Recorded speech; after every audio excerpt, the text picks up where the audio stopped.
We are really launched into spring.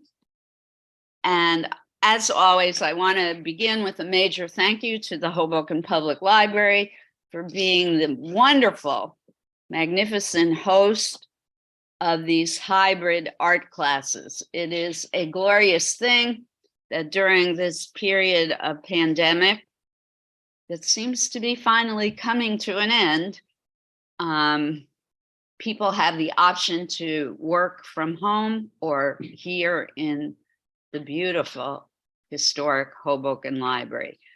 Major kudos and thanks to Laura Nattel, our favorite librarian, who is our support staff for today. She, as always, is doing a magnificent job. We are now in April. We just finished March and celebrating Women's History Month. April is National Poetry Month.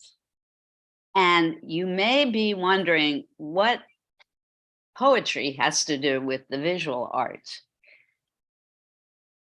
Poetry, for me, and I hope for many of you here and at home, poetry is an incredible art form.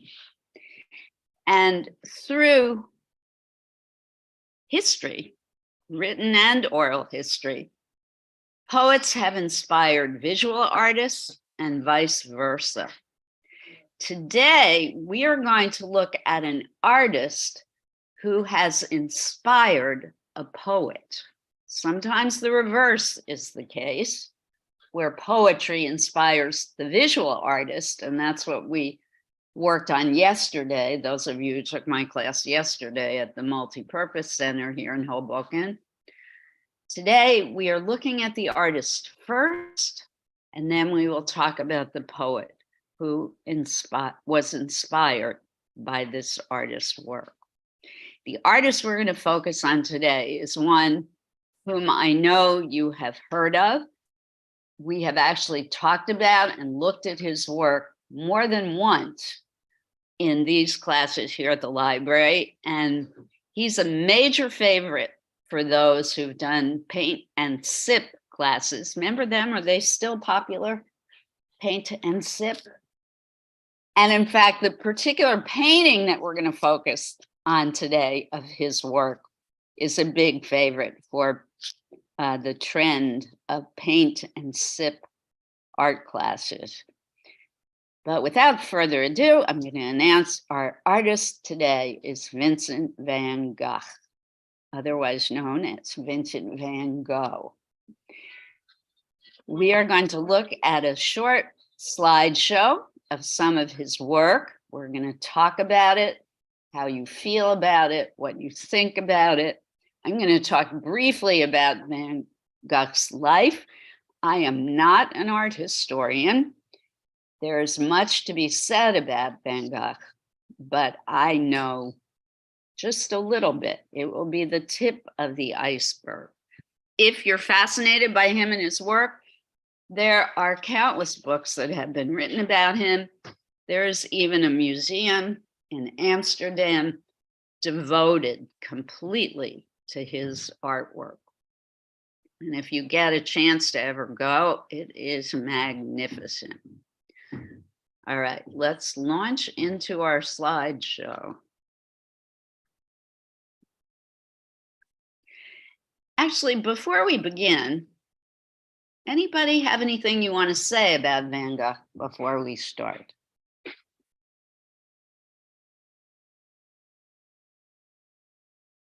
It's interesting. He's probably one of the most popular artists known today. He's definitely one of the most famous.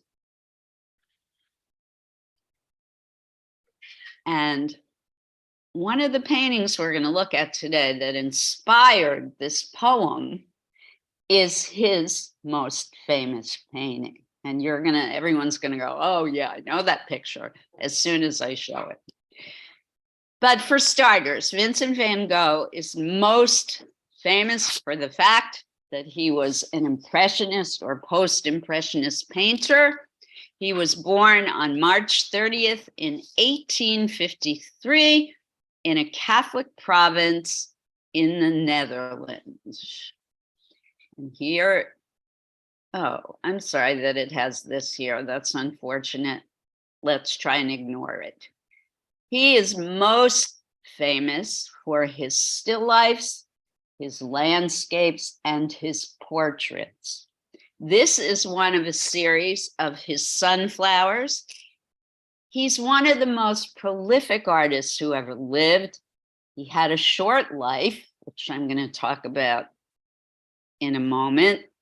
And during his life, he painted countless numbers of paintings and many, many paintings of sunflowers. He's very well known for the fact that he used this very thick layering of paint, what artists call an impasto. You can literally see, I can't enlarge the slides, unfortunately, but you can see the textural effect of the thick paint that he has applied to the canvas. He's also very well known for this dark outline that he frequently puts around the objects in his paintings, which I love. It's one of the aspects of Van Gogh's work that I love. He was born into a rather well-to-do family. His mother came from a prosperous family in The Hague. His father was the youngest son of a minister, and he had a brother named Theodorus. There was another brother named Cor, and 3 sisters, Elizabeth, Anna, and Wilhelmina. He was a serious and thoughtful child. We're going to move to another painting. This is quite a famous painting of his bedroom in France, in the town of Arles, where he lived for a period of time. He was taught at home by his mother and a governess, and then was sent away to school in 1864, which for him was the most unhappy period of his life. His interest in art began at a very young age, mourning, and he was encouraged to draw as a child by his mother. His early drawings are very expressive, but don't carry the intensity of his later work. I like that I brought that up at this point because you can see a certain intensity in this image. There is an extraordinary use of color in Van Gogh's work. And this came late to Van Gogh, later in his career. In his early career, he was much more somber in his use of color. And it wasn't until he moved to Arles in France that he fell in love with this deep saturated color. And it really conveys the emotional state that he was in at this stage of his life as well. And we're going to talk about that later too. He later wrote that his youth was austere, and cold and sterile. He went through a lot of different professions in his life. For a while, he thought he wanted to be a preacher. He became a missionary in England, also in Belgium. He suffered several romantic failures, which seem to have affected him psychologically throughout his life. He never, ever succeeded in finding the love that he was searching for. He was a very lonely, isolated person, and he was constantly rejected. The one woman who returned his love, he was forbidden to marry by his family. She was actually a prostitute, and his father forbade him to marry this woman. There is some conjecture that he had a child with her, but it's never been proven that the child was actually his. He tried to live with her and support her children for a while, but it really didn't last. So he became involved with women. Those situations never worked, and he was always forced to go home and live with his parents, which was also he felt defeated every time that happened, and it would plunge him back into despair. So he would kind of yo-yo back and forth between these moments of great joy when he found women that he fell in love with. And then those relationships never worked out, and he would be forced to go back home. And then he was plunged into sadness. So these kinds of interior scapes, I guess you could call them pictures of rooms, are unusual for Van Gogh, but he did do several of these when he lived in Arles, and he was trying to start an artist colony. And he was actually waiting for a visit from another artist whom he had befriended, named Paul Gauguin. And he was readying the rooms that he was renting for Gauguin's visit. And this painting was done before Gauguin actually arrived in Arles. It's, to me, one of his greatest paintings. The use of perspective, the way this bed recedes back into space, the way the floorboards recede back into space. It's masterfully done. Van Gogh has often been criticized as not having the skill and ability to draw, but I think this is just so beautifully rendered. So I disagree with that critique of his work. Look at the way the corner of the ceiling and the wall here is rendered. He really got how to do perspective. Love this red blanket. It really brings the whole image to life. And then again, the dark outlining of the objects. He's quite famous for that. All right, on to the next picture. This is one of Van Gogh's many, many, many self-portraits. Like many artists, he painted himself quite a bit, not because he was an egotist, he was far from it, completely the reverse, but because he was right there and he had access to himself. So he became his own best model. This painting, I believe, really shows the kind of impasto technique that Van Gogh is famous for. You can really see the brush strokes in his work.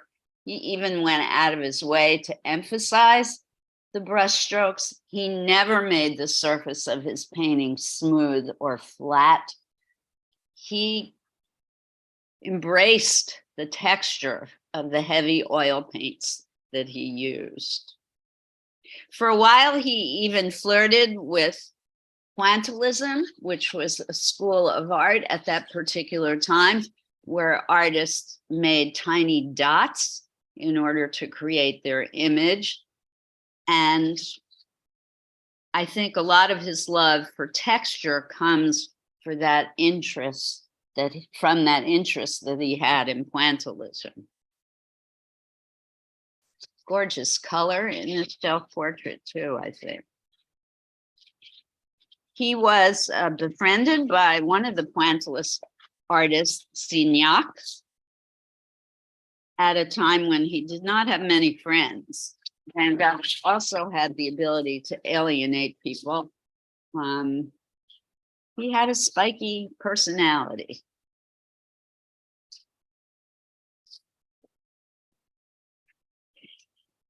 He frequently gave things away. He had an extraordinary sense of justice and equity And he often would give his food away in order to help others. He felt compassion for prostitutes and impoverished people.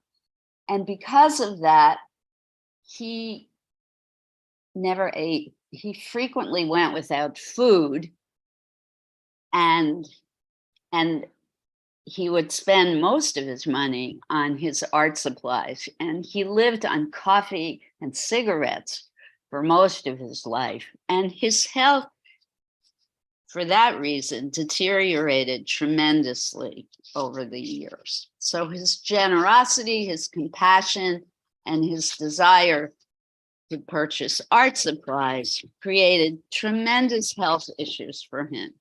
He had terrible coughing fits, and it wasn't cigarettes, right? He smoked a pipe. So he was always smoking, always drinking. He had a terrible alcohol problem as well. And he was very sick for most of his life.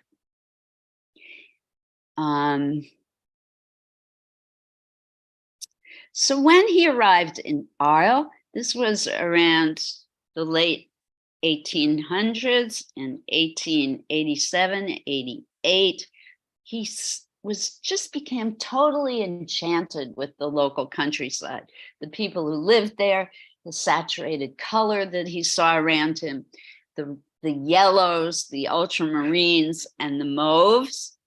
And this is when he created his most famous paintings, and they really came alive with color. Again, another in his Sunflower series. This was a part of France that was mainly agricultural.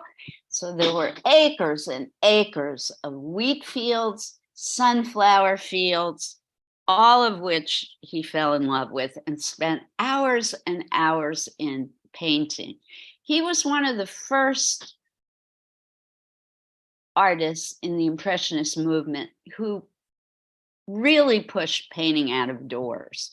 A lot of the artists at that period were still being trained to paint in the studio.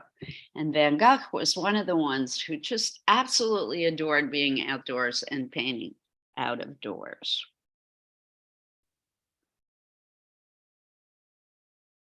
All right, so a bit about his emotional state at this point. Again, another one of his self-portraits. There's been a lot of conjecture about Van Gogh's mental state. No one really knows what was going on with Van Gogh emotionally and psychologically. There's a lot of theory, but of course, he's not alive, so we will never know. Some people believe that he had bipolar disease. Some people believe he suffered from an illness called periphery, which is a nervous condition. Many people believe that he was just such an addict, such a terrible alcoholic, that it was driving him crazy. He was obsessed with his relationship with Gauguin. He was desperate to make Gauguin love him. He needed the approbation and the recognition from Gauguin that he was not getting from anyone else. So he was becoming more and more distraught and more depressed because Gauguin couldn't give him what he wanted, nor could any of the other people around him. Even his brother Theo, who had been devoted to him his entire life, was finding it difficult to help Vincent. So he was spiraling into further and further despair, and no one knows why, but he injured his ear. Some people believe that he cut off his entire ear, but it was found that he mutilated part of his ear, and he delivered the ear to a prostitute and asked her to deliver it to Gauguin. And this is believed to have been done because this was his way of begging Gauguin to stay with him. Not that he was in love with the prostitute, which was one theory, but because it was a tribute to Gauguin to make him try and stay with him. So things went from bad to worse. He had a complete mental breakdown at that point, was in and out of hospitals for the rest of his life, but kept painting. The man could not stop painting. And some of his greatest work came about during this period of time. And I'm just going to scroll through these quickly now. Another self-portrait. I love this one.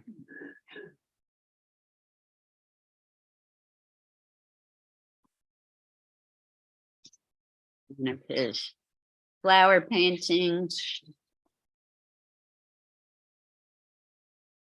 And I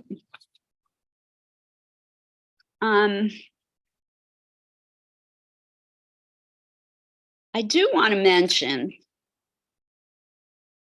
well, let's talk about his death, and then I'm going to mention.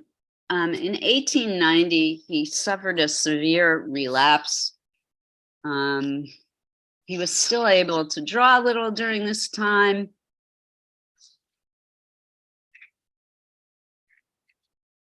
He went to a clinic in Saint-Rémy to be near to Dr. Paul Gachet, who was caring for him. And on the 27th of July, 1890, at the age of 37, it is believed that he shot himself in the chest. And it's extraordinary. The bullet was deflected by his rib and didn't damage any organs in his body, but it went through his body. And he didn't die immediately. And Theo came and sat with him, but it created an infection, and he did die on July 27th. And finally, at this point, I have to talk about his sister-in-law, Johanna van Gogh, because at this point, she became the leading character in the story of Van Gogh's life, because his brother Theo died, I believe, a year later. And Johanna became the person who carried on the legacy of Vincent van Gogh. And she was the one who protected his art and learned how to market it and sell it and make Van Gogh the historic figure that he is today. So if you ever get a chance to read about her, she was an amazing woman.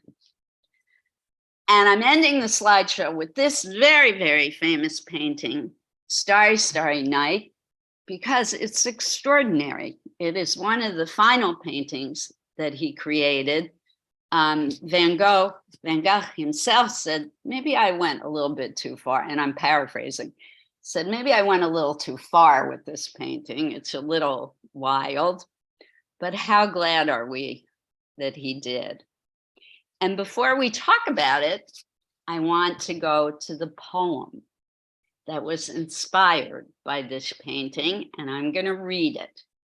The poem was written by a poet named Anne Sexton.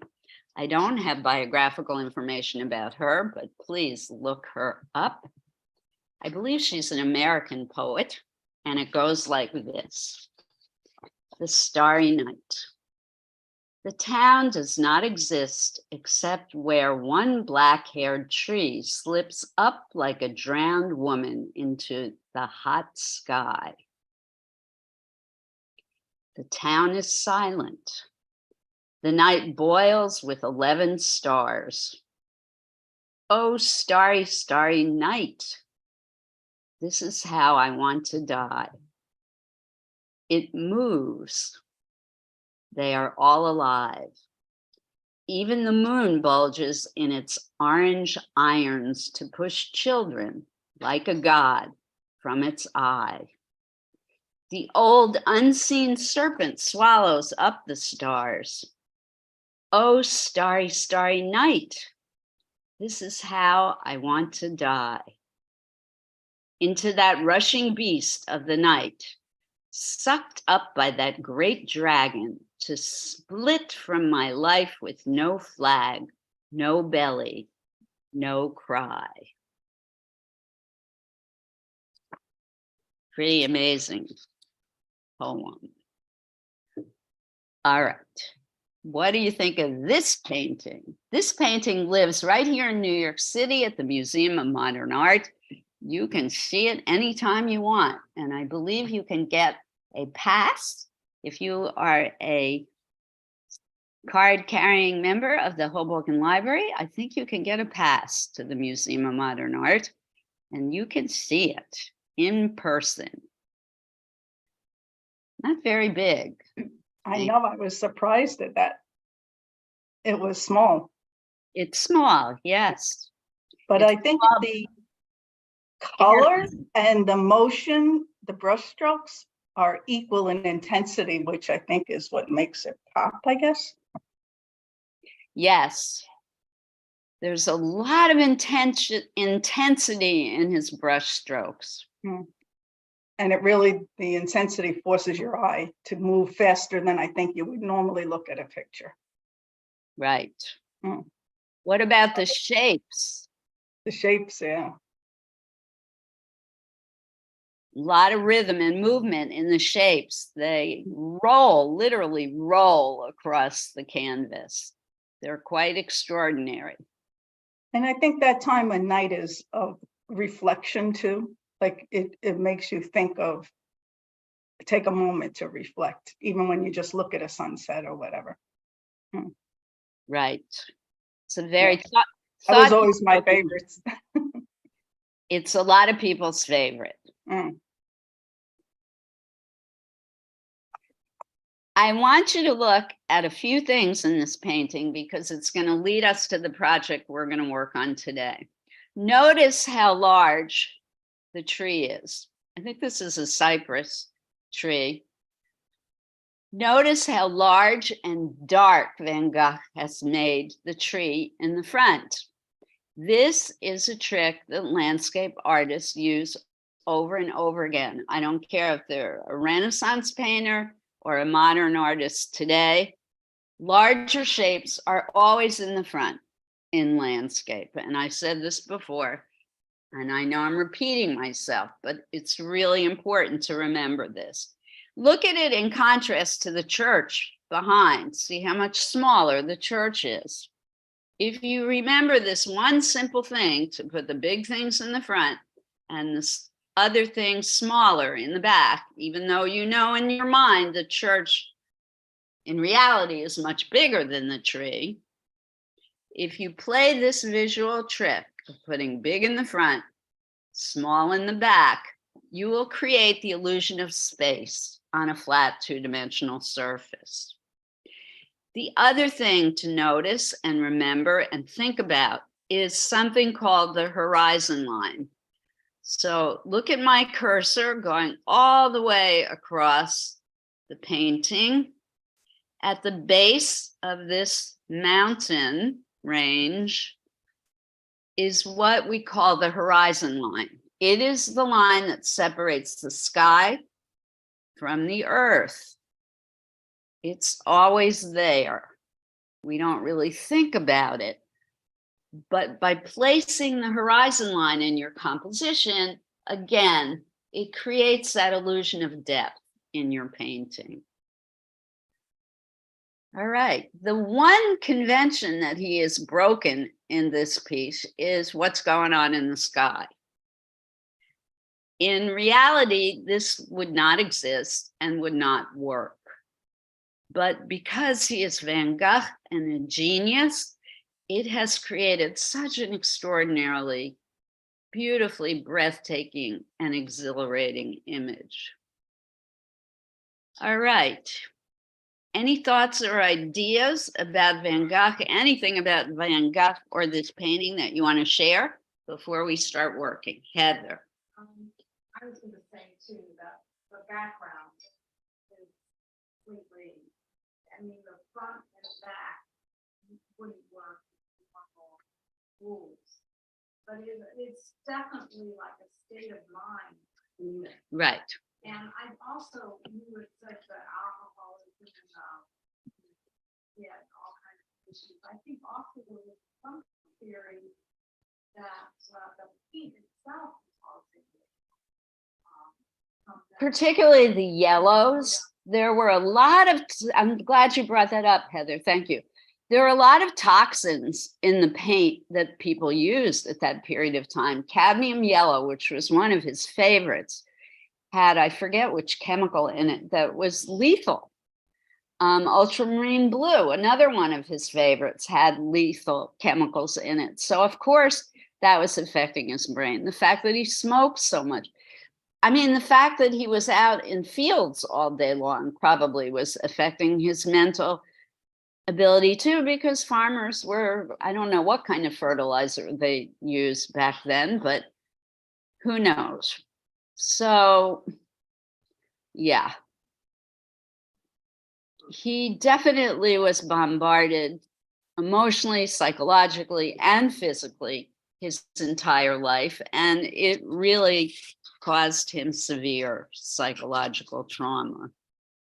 And it shows in his work, but we lucked out because we are left with the beautiful legacy of what he created. Yeah. Laura. So when I was 15, I went to see his at the college and all of his works. Yes, I remember.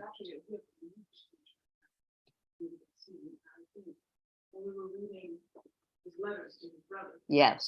Which, moved me profoundly and probably was a big catalyst in thinking years. Nice. But I would say, I'll never forget that show, of course, and of course his choices, the people he would paint, the farmers and people of the land, just his connection to tap into nature was amazing. And then what I'd also like to share from MoMA, I remember when they didn't cover that painting with glass. I got to see that painting and it wasn't covered with glass. And the day that I went to the MoMA and it was covered with glass, I literally, I could not see the stroke that they did before. Yeah. But I could see the stroke and the thickness of the stroke. But I still go, and I try to peer in. But it's amazing how just what he was able to. Yes. The guy was so. Yes. 50, 60 months. Yes. By the way, this was 1889. This building was established 1890. Then in terms of the historical presence and that, and so it's about 132 years, something like that. Yes.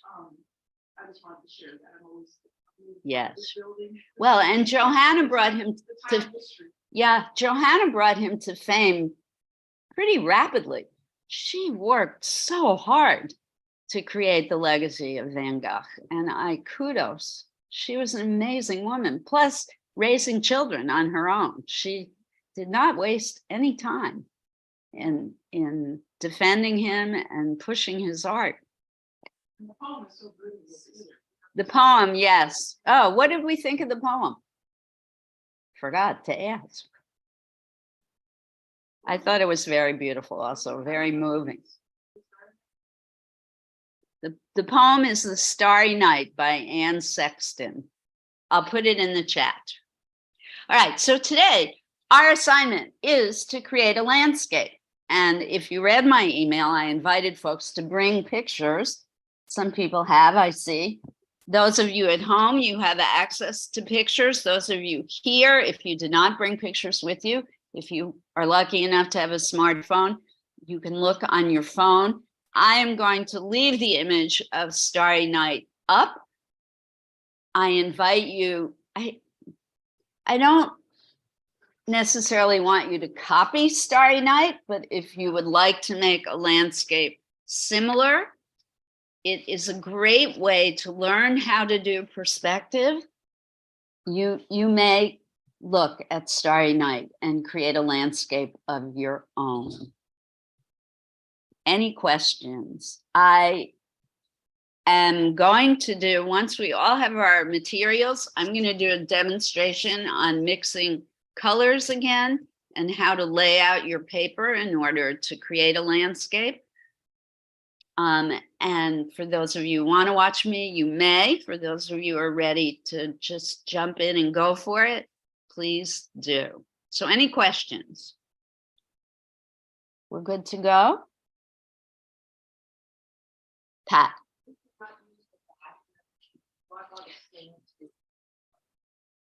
Laura is putting water out, and we're just going to put our dirty brushes in there and we'll figure it out. Yeah. Laura and I will wash the brushes, so don't worry. There are cups. Those of you who are here, you can pour water into your cups. There are paper plates to use as palettes. And I brought paint, but it's in new bottles. So there's a pair of scissors. You're going to have to peel the aluminum seal off the top of the paint. I'll come help you do that before you can actually pour the paint from the jars. All right. And you're going to have to mix. I didn't bring the little jars filled with all the colors of the rainbow today. I brought the 3 primaries and black and white. So you're going to be forced to mix, those of you who are here. And I brought all different kinds of paper. There's watercolor paper for those of you who are really into texture. And there's flat drawing paper. And there's different size paper. If you want to work large, we've got room today. Feel free to work large. All right, let's go to work.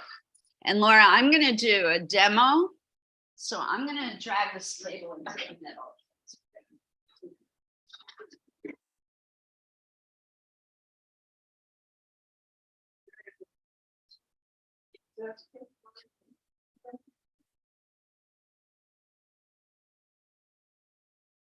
That's good.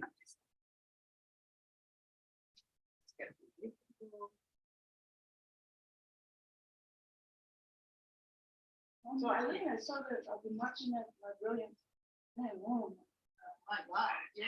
Oh, Liz was like, you have to read the book. Incredible.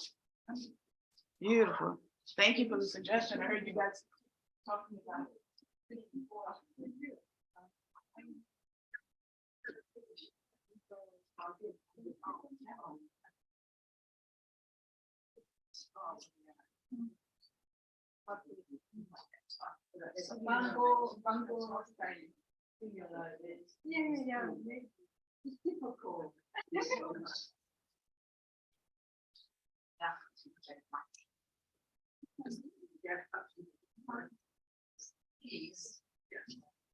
It's difficult.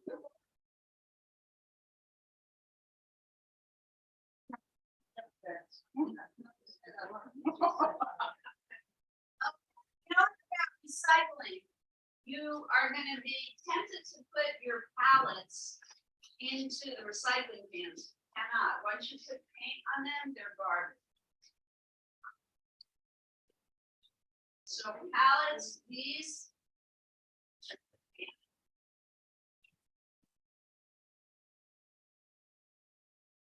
Has everybody ever heard the song Starry, Starry Night? Yes. Oh, beautiful. John McLean. John McLean. Don McLean. Oh, thank you. Beautiful song. I saw him perform that. It was wonderful. Oh. Hi. Who's talking? Jane? No, Susan. Oh, Susan. Thanks, Susan. Okay.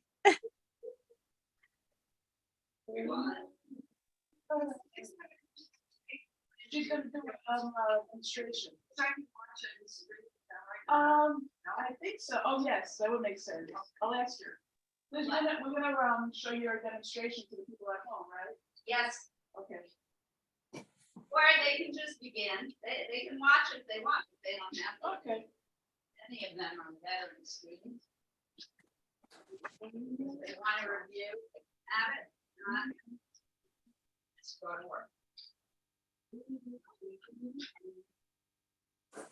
Did anybody say, wasn't there like a movie? Oh, Alice. Done about him too? A few of them, right? Oh, yeah. Kirk Douglas. Kirk Douglas. Lust for Life. Kirk Douglas, and it was a great. That's what I mean. And in that movie, wasn't he looking at the pictures? He was looking them free when he was painting. The other was, what's his name? Well, William Defoe. Oh, William Defoe played him? William Defoe did a great Van Gogh. Oh, wow. Did anybody see the William Defoe movie? I was crying when I watched him. He was so believable. Wow. But I mean, there's also the kind of stuff on YouTube too about. About Van Gogh? You know, Fred is open. Wow. Teamwork.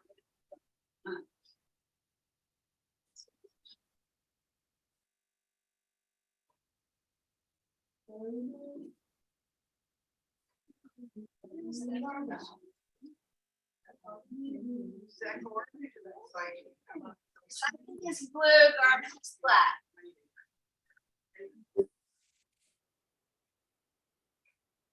I'm gonna watch it, but I'm enjoying looking at these stories. I believe that almost finished. Just like there's some here.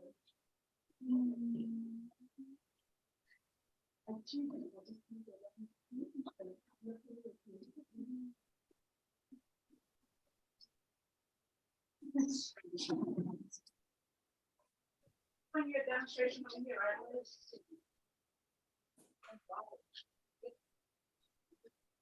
This is student grade. It's not for. Everyone at home, Liz will be there shortly. She's getting her supplies. We're going to switch the camera to her demonstration. Thank you. Very good, that was very good. You are a student, and that's something to be proud of.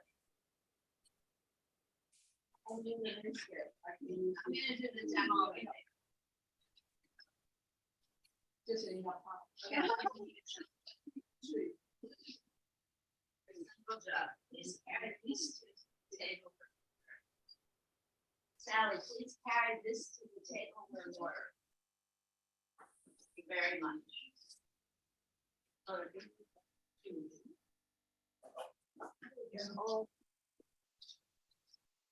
Oh, sorry. Oh, we're already out of water.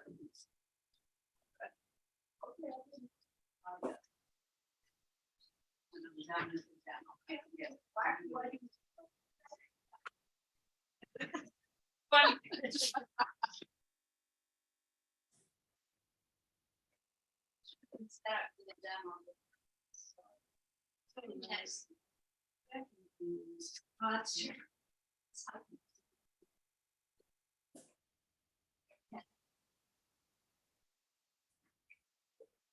Here we go with the demo. So anyone who wants to watch? Oh, I forgot a pencil. Let me just grab a pencil. I'll be right back.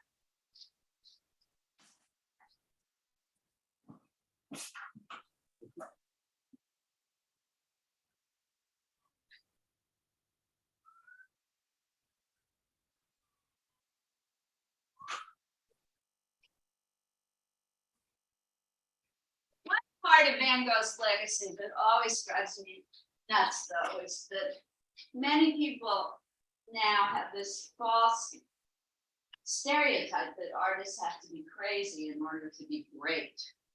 And of course, we know that's completely untrue.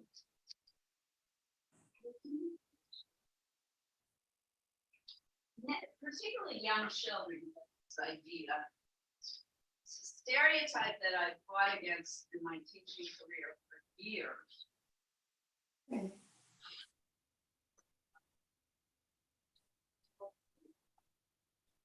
Ah, All right, so. Good, you can see me. Thank you, Laura's gonna spotlight. Here are the tools you need. Paper towel, obviously. Ruler. Pencil. Lots of different size brushes. And your paints. So when I set up my palette, I like to put the three primaries around each other. Now, the palettes I have here at the library today are quite small. So I've got my 3 primaries on one plate, but I put black and white on 2 separate plates, and that's because the palettes are so small. Black and white, to me, are the most powerful colors we have in our arsenal of color mixing. So I like to keep them separate. I know I'm doing a landscape, so I need a ruler. It's one of the few times I use a ruler ever in my work. And the only reason I have a ruler today is because I'm setting up my horizon line. Okay. I don't like to put the horizon line dead in the middle, because quite frankly, that's boring. So I usually, but you have a good memory, I think. I usually put it maybe, I don't know what this is, a third of the way up. Because I really don't particularly want it to show. It's just a guideline, just like when we're doing our figurative work, we pencil in guidelines. And then I'm now doing this from my imagination, but then I'm gonna lightly pencil in shapes that I want to put in. I'm thinking now of Van Gogh's Starry Night. So I have a couple of the mountains in the mountain range, and here's that big swirly cypress tree in the front, making it Gigunda. Large things in the front. And there was the church here in the closer to the horizon line, because it's in the back. I'm not going to obsess about perfection because I'm just sketching in now.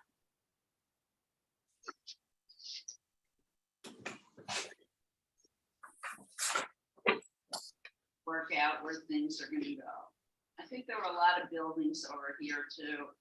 Don't quite remember. And a lot of bushes.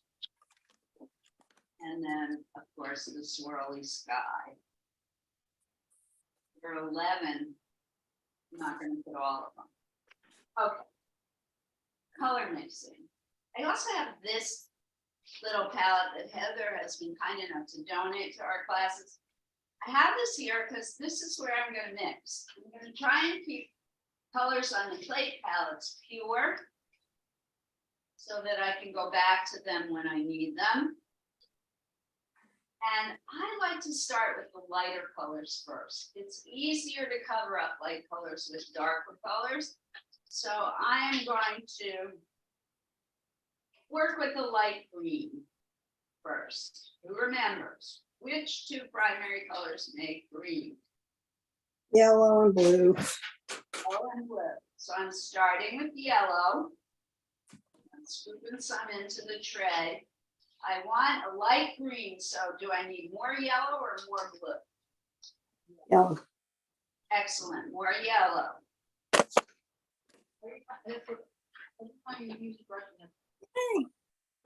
you want to keep your colors clean and pure, wash and wipe between color changes. Or if you're fond of washing brushes, you can keep another brush for each color. You can now go to the blue with the clean brush. I am not very fond of washing brushes, so I would rather wash and wipe.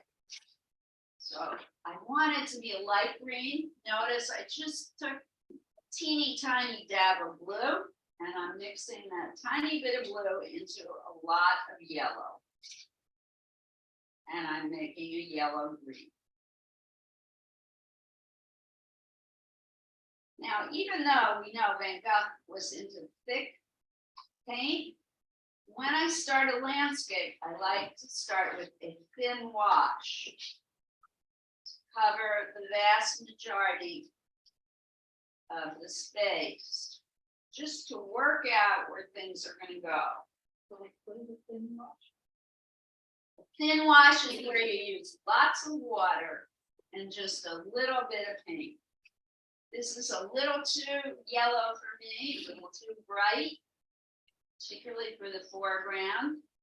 So I'm adding more blue. I washed and wiped my brush. Adding more glue.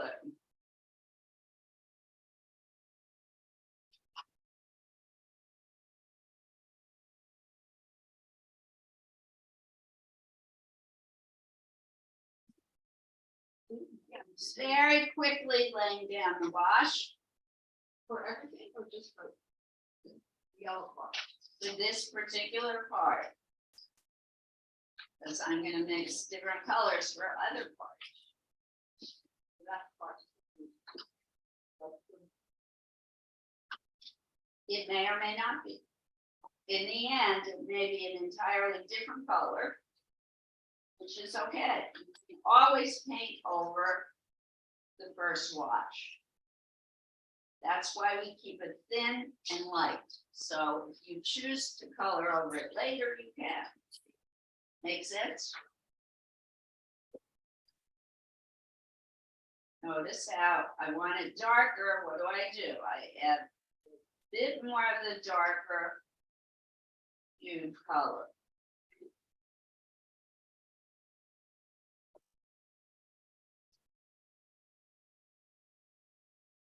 The other great thing about using washes is that they dry quickly.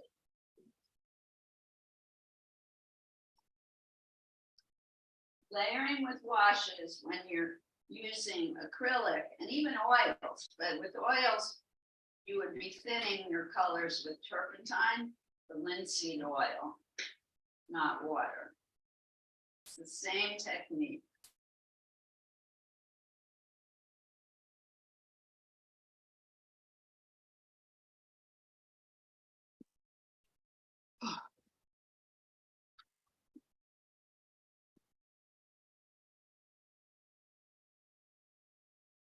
All right, so the bushes in the front, I want to make more of a grayish brown. What do I need to add to my brown? To my green to make it a grayish brown? Red. Doesn't seem to make sense, but red is the complement. And boy, Van Gogh was the master of complementary colors. He really knew how to employ, particularly orange with blue.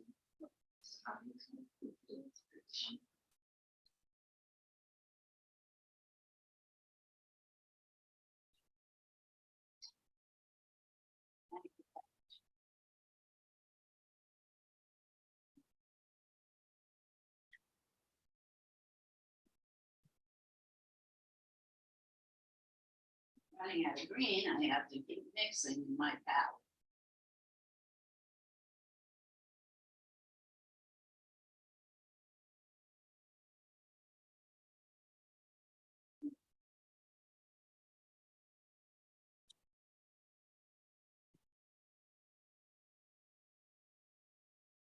So it's a lovely rust colored brown, which is exactly what I wanted.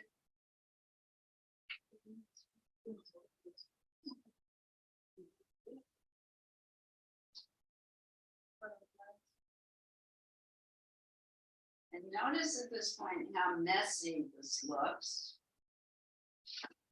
But that's cool. Now for the hills in the background, I want a more lavender, mauvey shade. What should I do? How do I mix violet? Yellow and pink, red and blue. Red and blue. Starting with red, because to me, red is lighter in value. It's probably not really scientifically true, but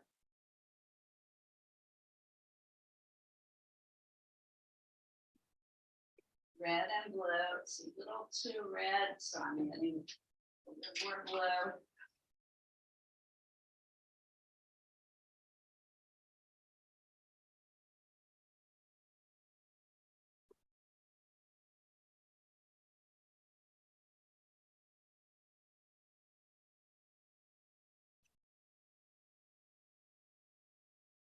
In the mountain space.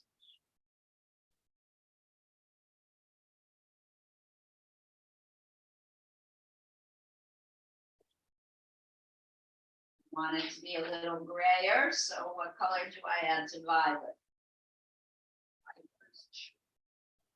White. Yellow.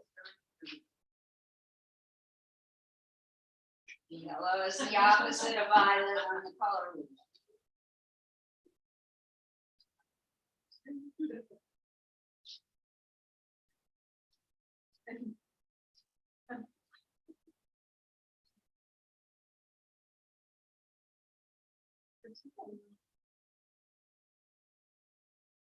And my landscape is starting to take shape. Hi, Donna. We're doing Starry Night, yep. And just a note about white and black. You can use my paint too, Donna. I poured out a lot of paint here. Or Alice, you can have my paint. Oh, If you want a very pastel color, the way to quickly and successfully create pastel is to take a lot of white first.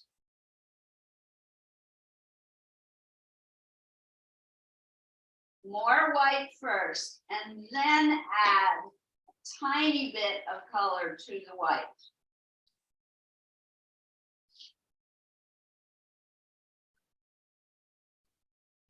And if there's not enough color, you add it to the white.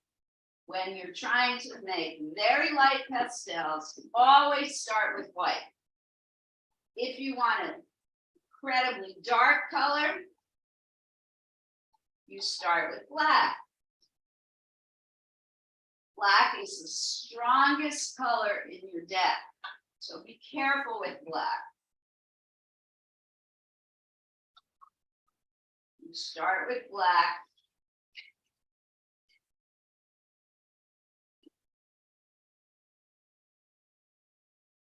And add your color to the black.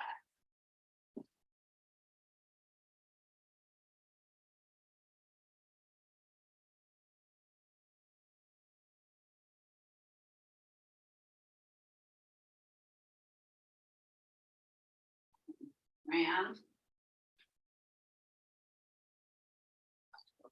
Adding all the primaries to my black.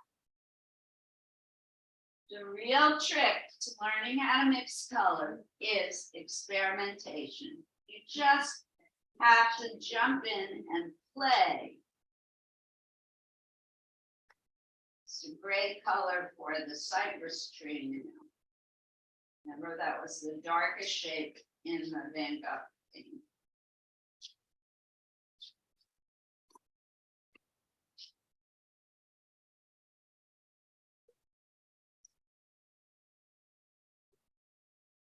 Some notes about texturing. You can apply texture by stamping with your brush, rolling the brush,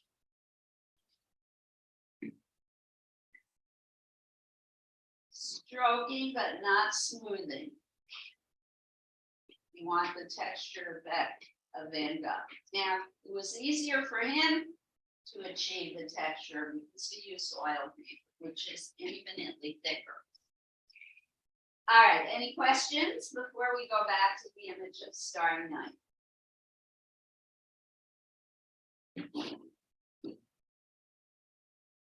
Any questions? We're going to imitate the Starry Night. No, you were, if you read my email, you were invited to bring pictures of landscapes that you like. You can look on your smartphone, if you have one, and copy a picture that you like from there. Or if you can't find anything you like, then I recommend you look at the Starry Night and create something similar to Starry Night, but I don't want you to literally copy it. Oh.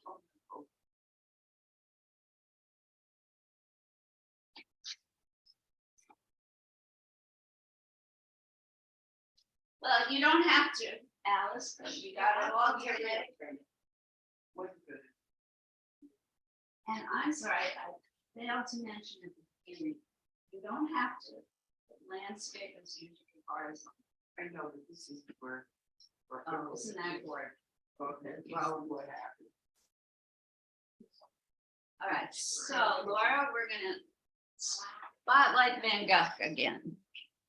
For those who need him. How do I get back to that? I gotta spotlight me, I guess. And share the screen again.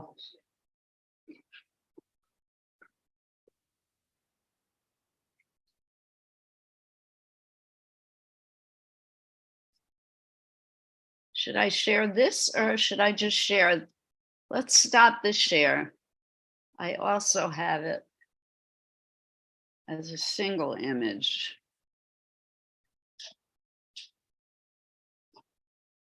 I think that'll be better.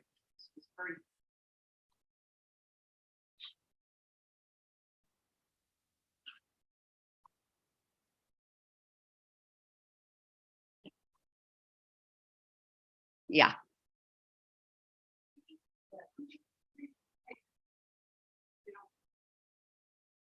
All right, folks at home, can you see the Starry Night? Oh, it's better, it's bigger. Yeah, what a difference. You can really see the texture now, right? Kind of different. I'm gonna make it slightly smaller. There we go. Yeah, this has been cropped so that you don't see the entire image, but Oh, it's really focusing on the sky, which of course is the part everybody loves the most. I want to read the poem again. Is that okay with everyone? I found it so moving. So April is National Poetry Month. And Sexton is our poet for today, The Starry Night.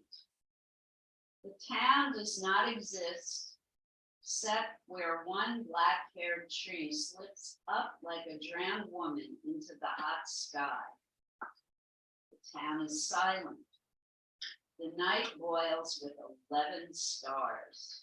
Oh, starry, starry night. This is how I want to die. It moves. They are all alive. Even the moon bulges in its orange irons to push children like a god from its eye. The old unseen serpent swallows up the stars. Oh, starry, starry night. This is how I want to die. Into that rushing beast of the night, sucked up by that great dragon, split from my life with no flag, no belly, no crop.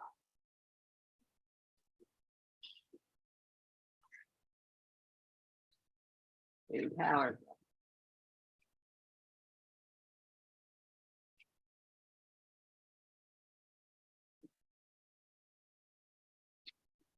Folks at home, you're all good?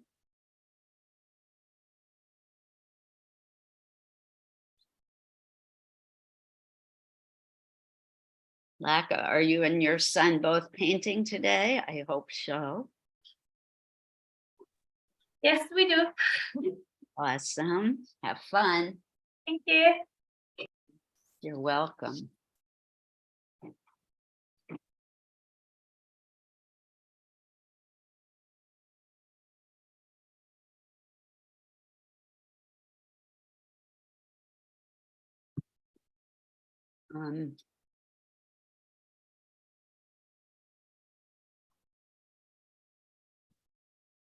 Just gonna check the chat for a second. So it's gonna obscure the image.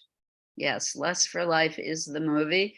If anybody can find the name of the William Dafoe Van Gogh movie, it'd be great to put that in too. So the name of the poet is Anne Sexton. And the poem is The Starry Night. And I'm sharing that with everyone.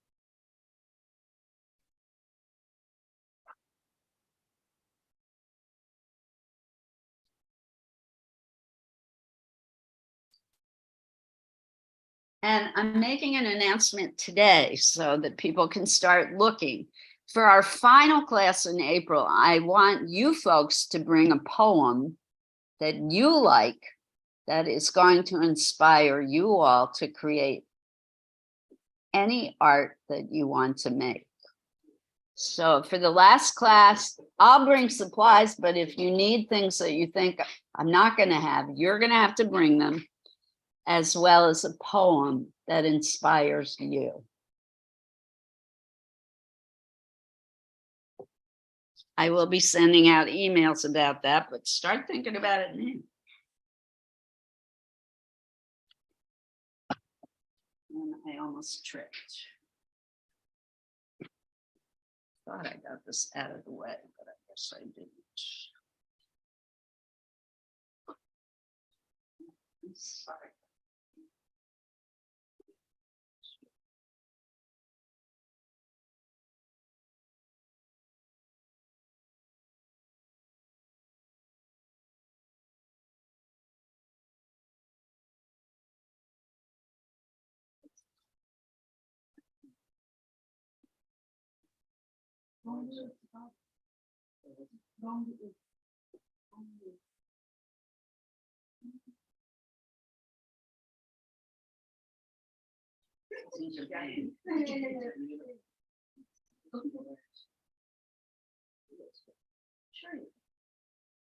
Triangles.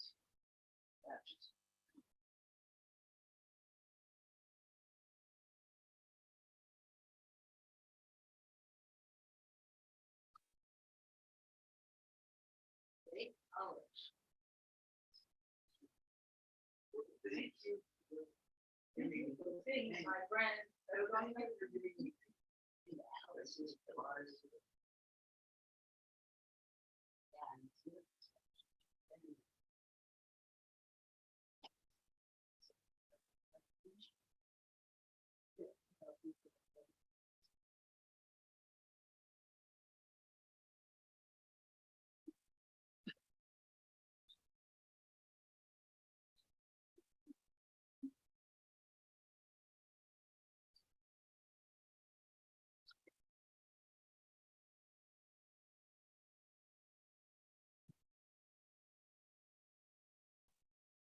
Just a median of one, it takes a while to get back into it. Give yourself some time and space. Remember what we said about negative self-chat last time? Did anybody read that article I sent? Yeah. I found it. I hope you did too.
Yeah. The allergies.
Shows up, right? Yeah. Give them a break.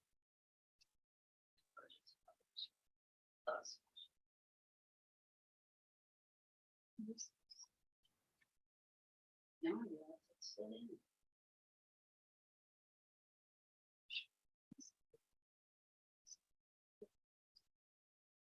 Just yourself. Patience. Patience after that. Patience. Others with you. Not just one of them.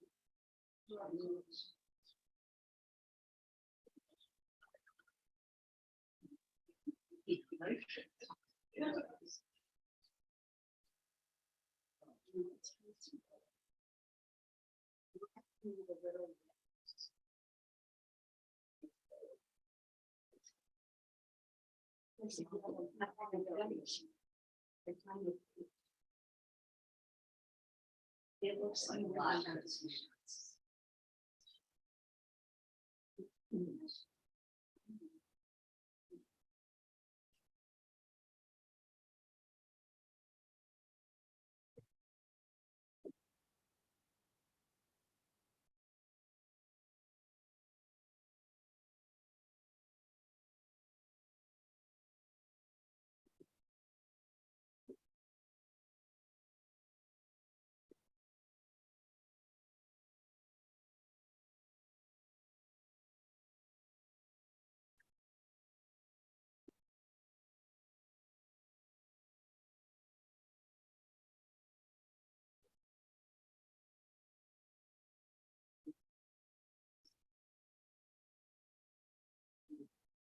It was risky.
Are we having fun, folks at home? Please say yes.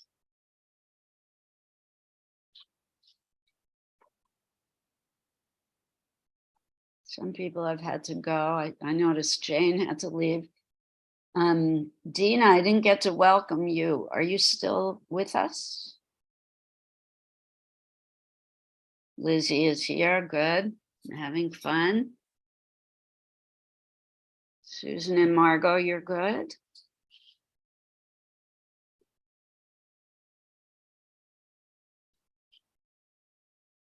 All good. Awesome.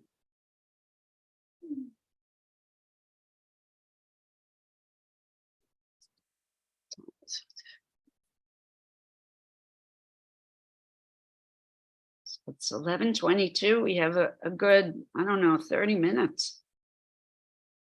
So just relax into it.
When you start out with the thin wash, and see how you build up, you start at the rough.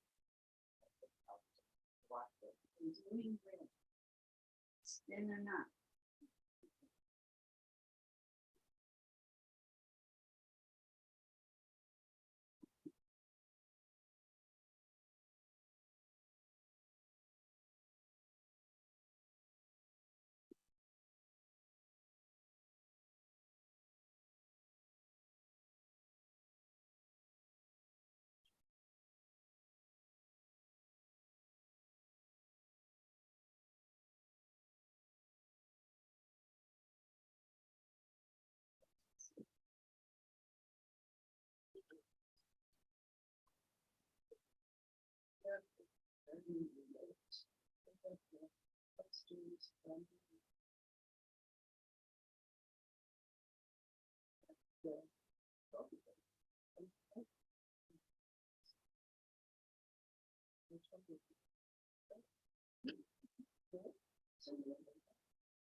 Yeah, that was a. I realized. Sometimes I do.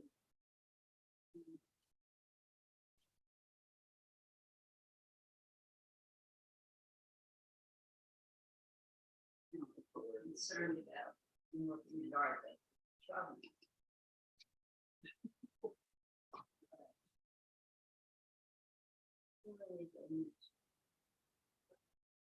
See on break next week? No, Oh, I don't keep this. How do you keep it on? You have to go to settings. You have to, there's a screen time thing in your settings. Yeah. And you have to put it for one. Yeah, I don't. if you have on low battery to it, stay on longer than 30 seconds. Yeah, you have to go to your settings. So go to settings and then display and like. What kind of phones? Oh. Can you save it? Oh, yeah, the phone family? Yes. I'm not.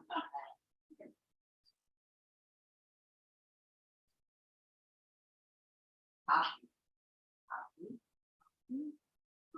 Now you have to go to save. But now you go to your photo gallery.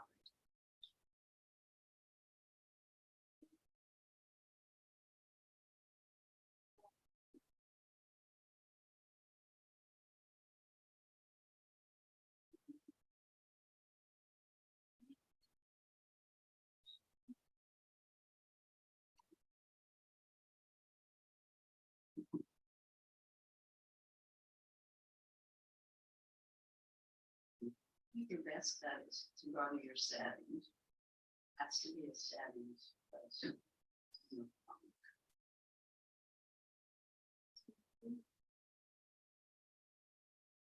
Close photos. No, you have to be able to paste it.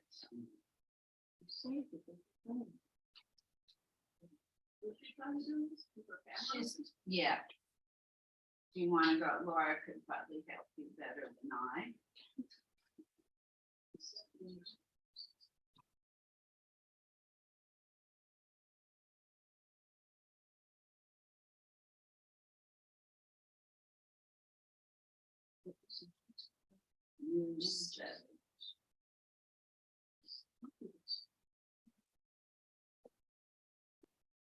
You have to be able to paste it somewhere. You could paste it into an email or something. No, you copied it. It's in the file. You need to paste it to something. Do you have notes or? The photo file, I have photos. Yeah, those should save it. You do a screenshot and save the photos. Screenshot. Why don't you bring your phone for it? See if she has a minute. Sure, she's not busy. I don't even know where her setting Is that is. an apple? No, I got it. There. she said she can. Come on over. So I keep. Thank you, Laura.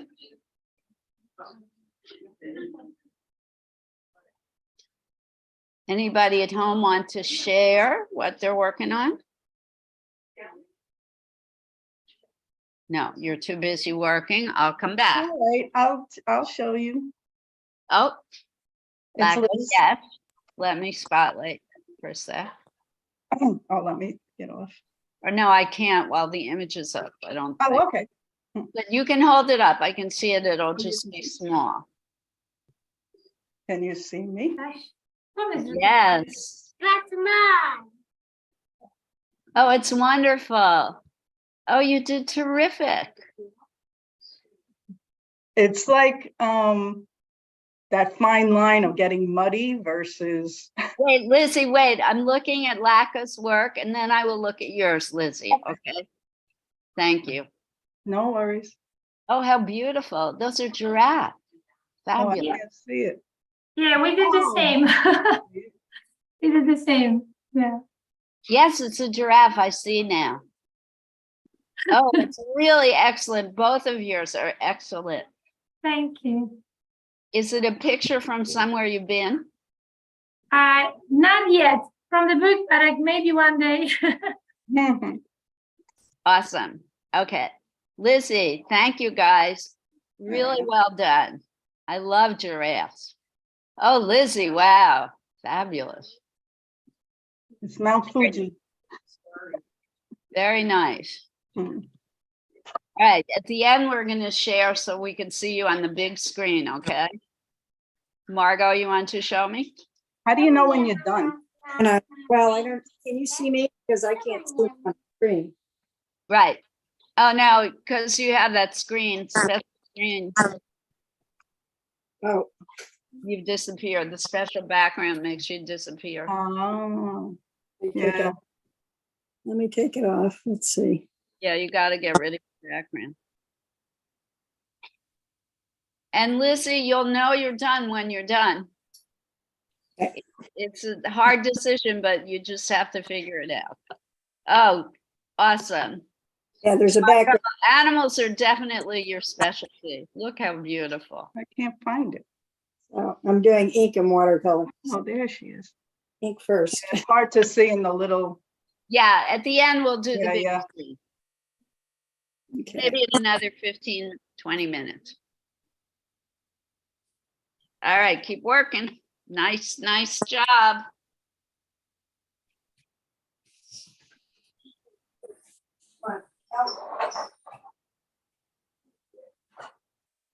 Thank you. There's something grayer. Well, it depends. Make green grayer. Red, right? Add a little teeny bit of red. You can always add more if you can't subtract. That's the lesson in color mixing. Always add, excuse me, a little bit at a time. Always easy to add, very hard to subtract. Very good. Garden going on there. It's beautiful. It's coming along. It's great color mixing.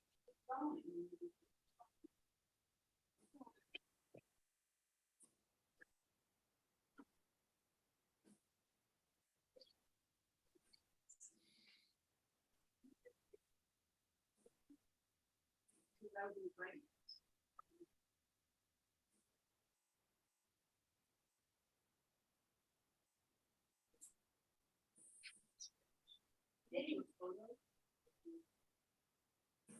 I would suggest. was thinking a little bit.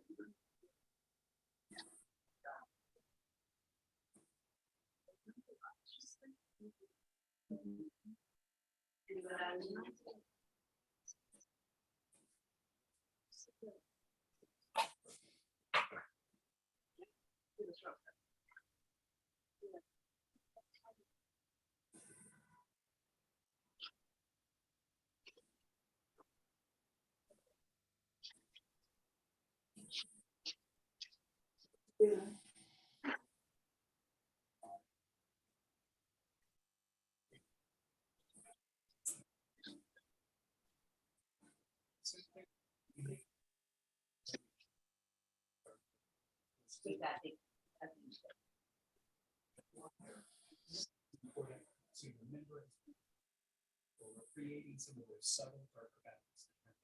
It's the body. The form.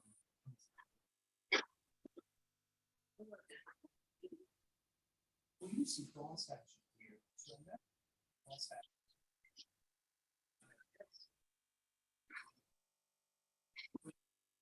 Work our way. So not only these strokes help to develop, and as well as the texture of the body. So remember, when you're working but you can also use my to communicate as well as the form of that. Because we work with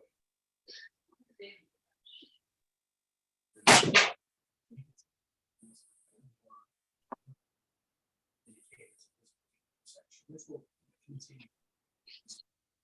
We'll go back to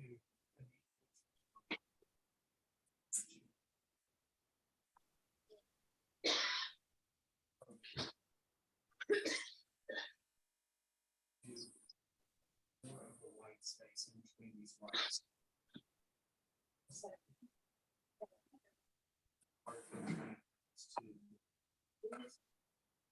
Spaces.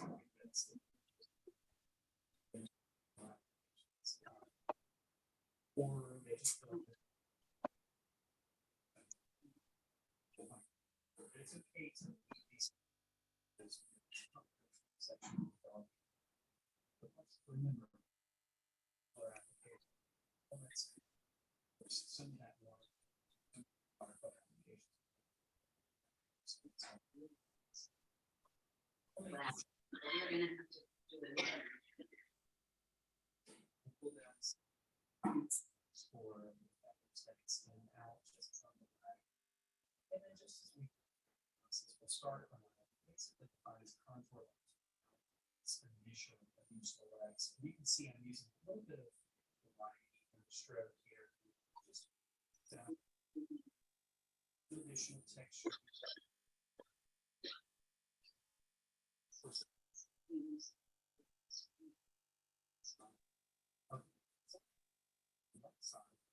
you can see this. As well.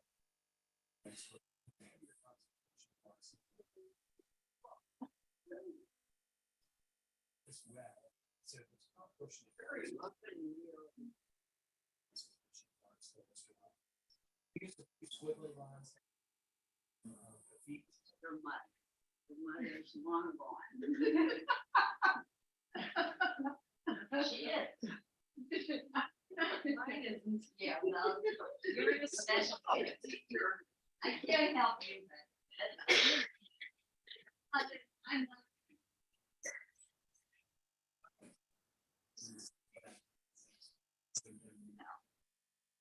New mother. Just shadow.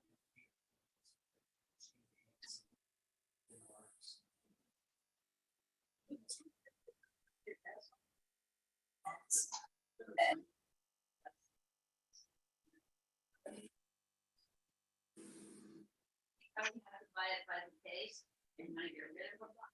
I don't even. Oh, no, we buy one box. Sure.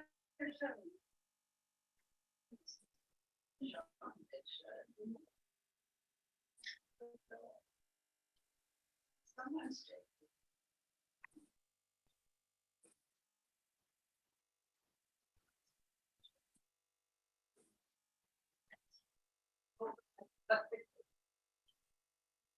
can make your own. Yeah, no. I could. Desert for 40 days or 40 nights. Not gonna happen the next year. It's really easy. It is easier.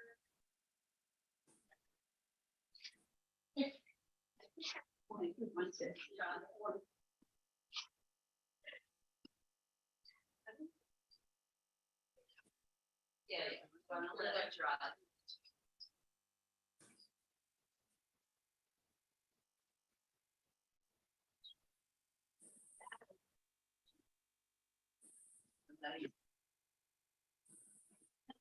It's not garbage.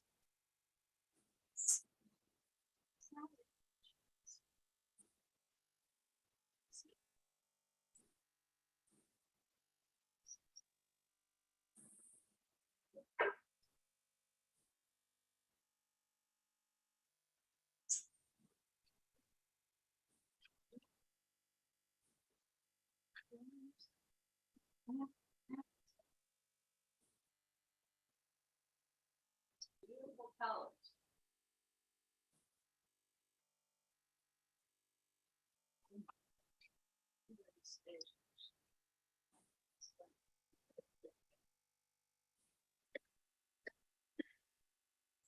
Okay.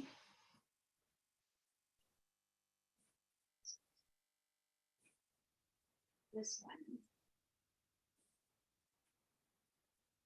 And you know that.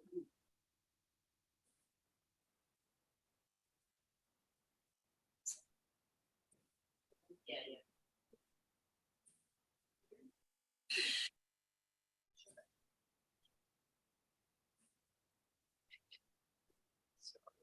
Do that. Sure.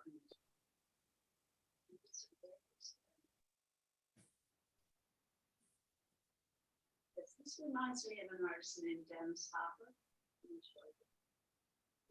Give me a movie, He is also, that's another star.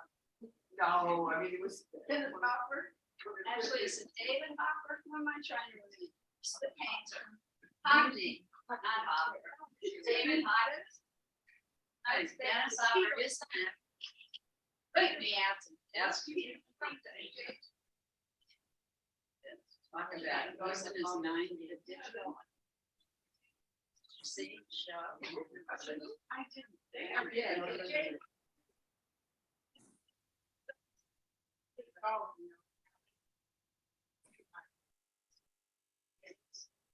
Very much.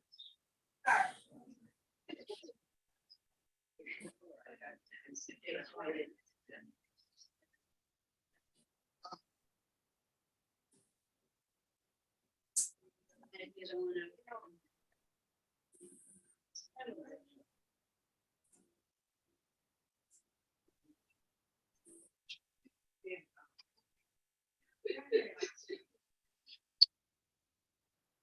trying to follow.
I don't know what's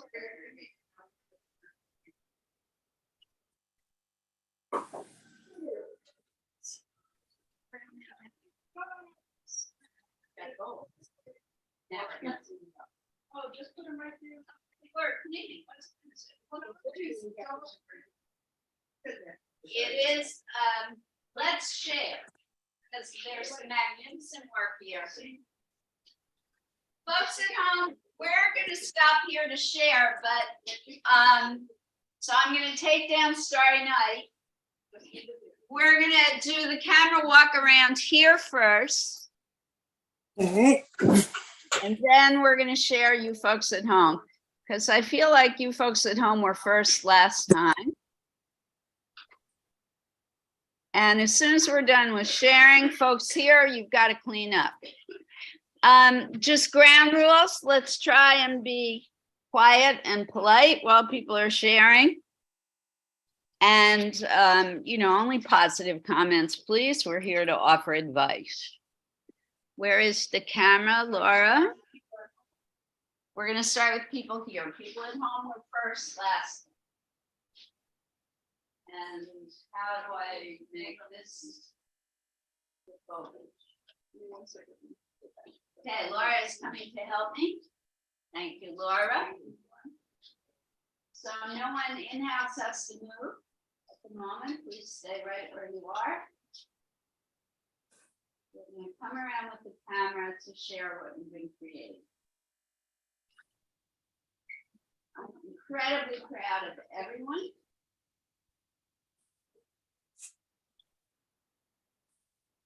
Really beautiful work today.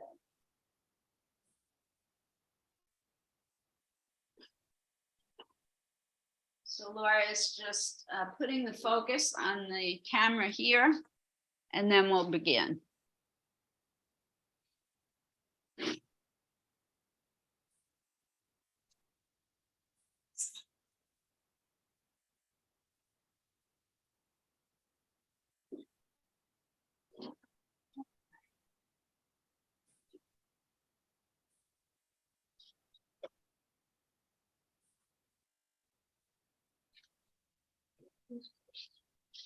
I want to start on this side first. So here is Donna's. What, you skipped Donna? That's okay. It's a work in progress. Donna, can you hold it up?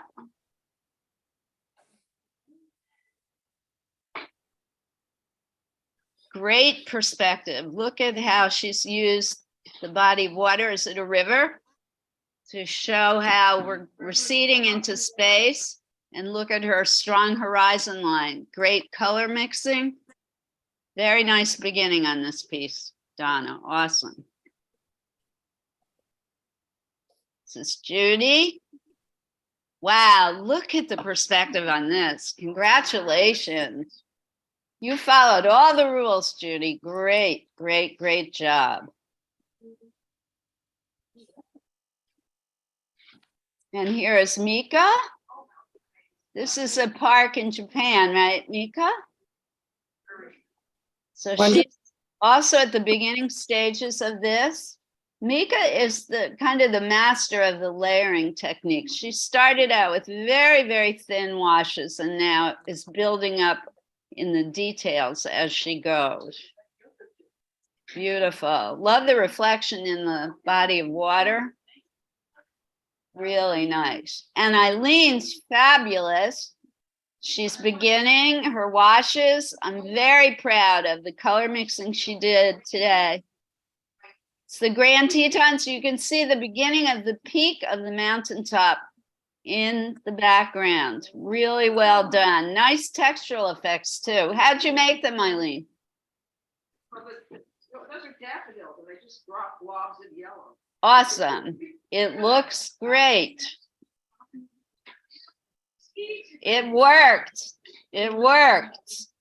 Look at Eileen. Alice's great. Stormy clouds. Wow, this is very powerful. And Alice really did well on the color mixing on this one. Well done. The white area on the bottom, that's, you're going to trim that off, or something is going on in the white part? Okay. Beautifully done, Alice. And here comes our other Alice. A gorgeous picture in the woods. Really well done perspective wise. It's just also magnificent the way the water recedes into the background Beautiful, towards the beautiful. horizon line. And talk about color mixing. These colors look really natural, fabulous, and nice textural effects. Well done. I want to go walk in that space. And Heather, wow, I love the colors in this painting, Heather. Really atmospheric, isn't it? It feels like you could walk right into this foggy mountain area.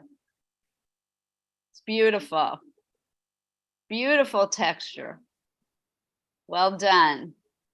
And here's Pat. Pat did too. Pat has a streetscape in Hoboken. That's Choco Pan on First Street. Beautiful. In watercolor.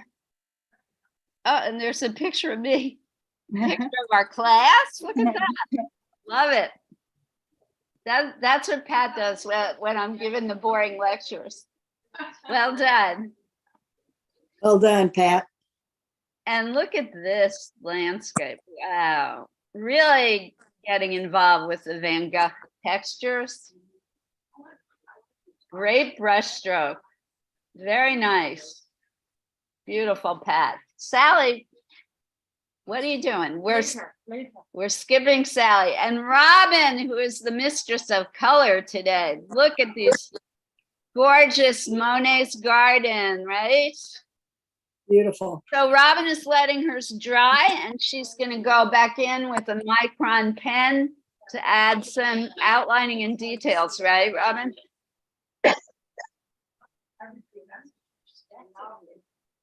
We are really mastering perspective really well. I'm thrilled. And Kirsten. Wow. It's beautiful. It reminds me of David Hockney, right? Really beautiful texture, very strong. All right, send me a JPEG when it's done, please, Kirsten. All right, folks at home. Now, people here, you're getting up and moving around, but if we could do it without talking, please, that would be really nice so that we can really focus on people at home.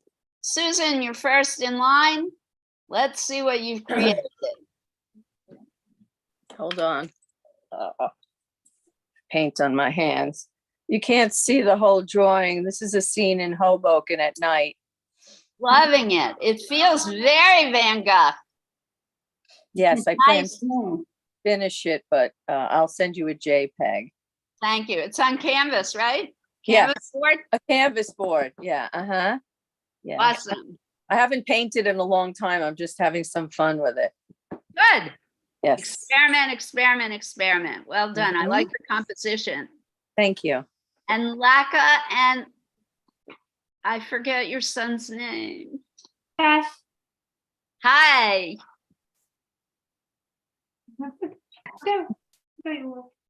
You're on the big screen. Show us your beautiful giraffe. Look at this, guys. How wonderful.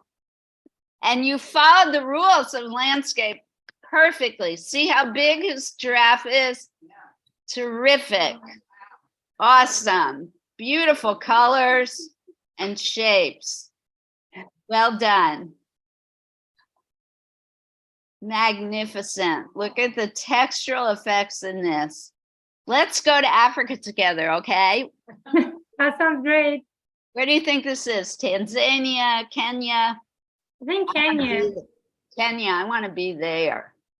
Beautifully done. Nice attention to detail, too. Like the tree. Okay.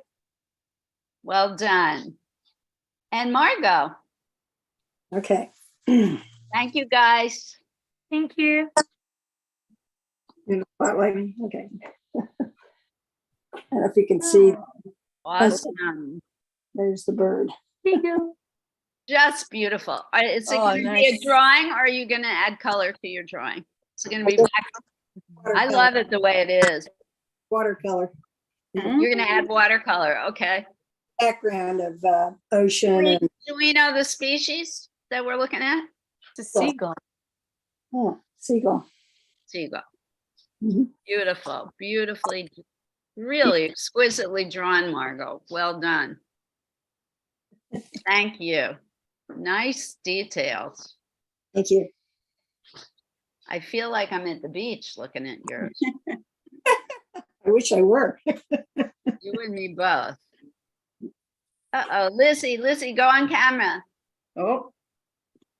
There are so many great pictures. I'm impressed. And we saved the best till last. Let's see I what. don't know about that, but Wow, look at this. Yay. Oh, that's gorgeous. Beautiful. Wonderful. Is this watercolor or acrylic? this is watercolor. Really, really well done. Gorgeous. You might want to, if you have like a uniball pen or a very fine point Sharpie, you might want to outline. Mm. Like Van Gogh. No, because every time I went to make, like, say, stronger branch, it looks strong and then it fades. Well, that's the nature of watercolor. So you can I was use, like, wait a minute, I thought I did that. you're not doing anything wrong. That's what watercolor does. It fades. Mm-mm. So you can I use have colored a- pencil to add some darks or a fine point Sharpie. Don't use anything thick, Mm. very fine point. I personally prefer colored pencil because you can get closer to the natural colors. Oh. Yeah, I have a technical question. go for it. So when you're using like these kind of paints, watercolor, do you go back and clean them? Like, cause like the green got in the blue and all that stuff. Yeah, I would, you don't have to, but Mhm. if you're concerned with keeping your colors pure, just take a tissue, wet it, and wipe them off. But I don't clean mine. Oh, you don't? Okay. No. I don't. That's great. A brush in between, yeah. Yeah, the next time I use it, I take a wet brush and I wipe off what I don't like. Sometimes it adds a nice amount of color for you. There you go. You have the old color that you might want to go back to. Mm. So good question, but it's up to the individual artist, really. Mm. Color on your brush, if you want to keep it, and mix it into the next color. I put it in the little white cups. Yeah, no, she has a different situation. She's got a set of watercolor paints that she's trying to keep clean. She's not using acrylics like you are, Donna. Little mixing cups. Yeah, no, it's different.